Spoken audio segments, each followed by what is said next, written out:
तलवार जब तक लुई के सीने के पास पहुंचती है, लुई हिलता तक नहीं। पर ऐन वक्त पर लुई आधे सेकंड में लिंगू के कंधे के पास आ जाता है। लिंगू चिल्लाता है, ये कैसे पॉसिबल है? लुई अपनी मुट्ठी में रेड डेडली ऑरा जमा करता है, पर फिर मुट्ठी खोलकर कहता है, इसे ध्यान से देखो, सिर्फ एक बार दिखाऊंगा। लुई उसका कॉलर पकड़ता है और जोरदार तरीके से दूर फेंक देता है। लिंगू जमीन पर फिसलते हुए टाइल्स तोड़ देता है, पर उछलकर बैलेंस बना लेता है। लुई के लिए यह बस वार्म अप था। वो एटीट्यूड में कहता है, तो क्या कंटिन्यू करना है? लिंगू हांफते हुए कहता है, मैं मानता हूं तुम्हारी ताकत और तकनीक अच्छी है, पर मेरा कॉम्प्रिहेंशन टैलेंट तुमसे सुपीरियर है। वो ट्रिगर होकर चिल्लाता है, the crimson cloud sword art, मैं इसका सेकंड फॉर्म मास्टर कर चुका हूं। उसकी इंटरनल एनर्जी आसपास के पत्थरों को तोड़ते हुए लुई की तरफ बढ़ती है, पर लुई अपनी जगह खड़ा रहता है। जब अटैक करीब आता है, वो कहता है, सीनियर ब्रदर, आपका एटीट्यूड सच में कमाल है। और बस एक बार हाथ हिलाता है, बूम! लिंगू का सबसे प्राउड अटैक कांच की तरह टुकड़े टुकड़े हो जाता है। लिंगू की फटकर 64 हो चुकी थी। वो पसीने पसीने होकर बस घूरता रह जाता है। लुई हाथ जोड़कर ग्रीट करता है, सीनियर ब्रदर, आज के लिए इतना काफी है। लिंगू भारी मन से कहता है, मैं हार मानता हूं, तुम्हारी स्ट्रेंथ सच में इनक्रेडिबल है। लुई मुस्कुराते हुए कहता है, चिंता मत करो, कोई पूछेगा तो कह दूंगा कि हमारी 10 राउंड तक खतरनाक फाइट हुई और मैं बस थोड़े से मार्जिन से जीत पाया।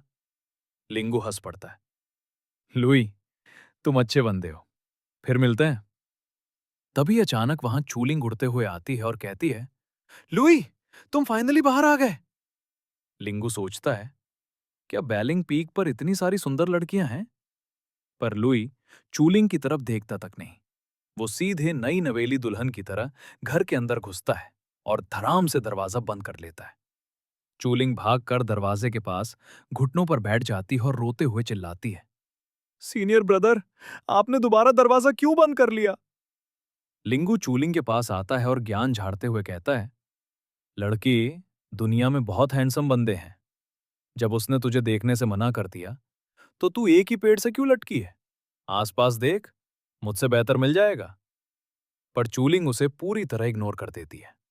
लिंगू हार मानकर निकलता है और सोचता है, लड़की सुंदर तो है, पर अंधी है। मेरे जैसा डैसिंग बंदा खड़ा है, पर इसे सिर्फ लुई दिख रहा है। लिंगू वापस क्रिम्सन क्लाउड पीक पर हंगलिंग के पास जाता है और कहता है, मैं हार गया। हंगलिंग हंसती है, मैंने तो पहले ही कहा था, तू उसका मैच नहीं है। लिंगू पेड़ पर बैठते हुए कहता है, हाँ, पर वो उतना घटिया नहीं है जितना तुमने बताया। वैसे वो मर्दों के साथ तो ठीक है, पर औरतों के मामले में अजीब है। मैंने उसके दरवाजे पर एक सुंदर लड़की को घुटनों पर रोते देखा, पर लुई ने मुंह पर दरवाजा बंद कर दिया। हंगलिंग चौंक जाती है, क्या? वो लड़की कैसी दिखती थी? नाम क्या था? लिंगू कहता है, वो खुद को चूलिंग कह रही थी। चूलिंग नाम सुनते ही हंगलिंग के होश उड़ जाते हैं।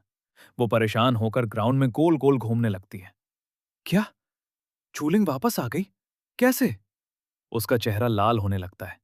वो मनी मन सोचती है, नहीं, मैं जेलस नहीं हो सकती।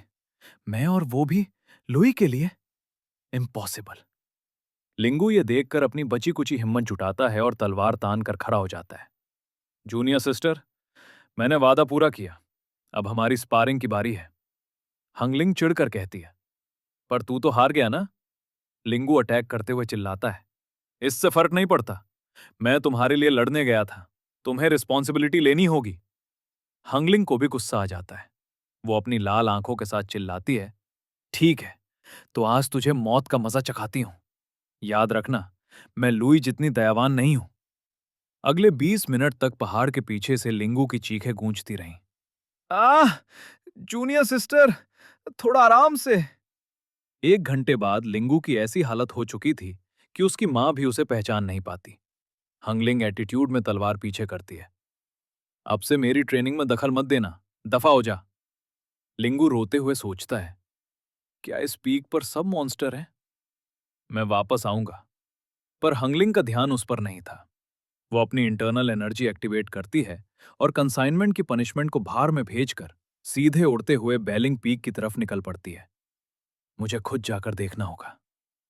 सीन वापस चूलिंग पर आता है। वो लुई के दरवाजे के सामने घुटनों के बल बैठी रो रही थी। सीनियर ब्रदर, मेरी ही गलती थी। प्लीज मुझे माफ कर दो। कहते कहते वो जमीन पर गिर जाती है। तभी उसकी नजर पड़ती है कि दरवाजा थोड़ा खुला है। वो रेंगते हुए अंदर जाती है, पर पूरा कमरा खाली था। लुई वहां से जा चुका था। चूलिंग की बची कुची हिम्मत भी जवाब दे जाती है। वो रोते हुए पुकारती है, सीनियर ब्रदर, आप चले गए। उसे पक्का भरोसा था कि वो टिकी रहेगी तो लुई माफ कर देगा, पर अब उसकी उम्मीद टूट रही थी। उसे समझ नहीं आ रहा था कि वो लुई की माफी कैसे पाए। और इसी इमोशनल मोड के साथ हमारा ये एपिसोड यहीं खत्म होता है। तो दोस्तों, लुई ने चूलिंग को अकेला छोड़ दिया है और अब गुस्सैल हंगलिंग भी वहां पहुंचने वाली है। क्या चूलिंग लुई को ढूंढ पाएगी? जानने के लिए हमारे चैनल को लाइक और सब्सक्राइब जरूर करें। मिलते हैं अगले एपिसोड में। तब तक के लिए बाय बाय।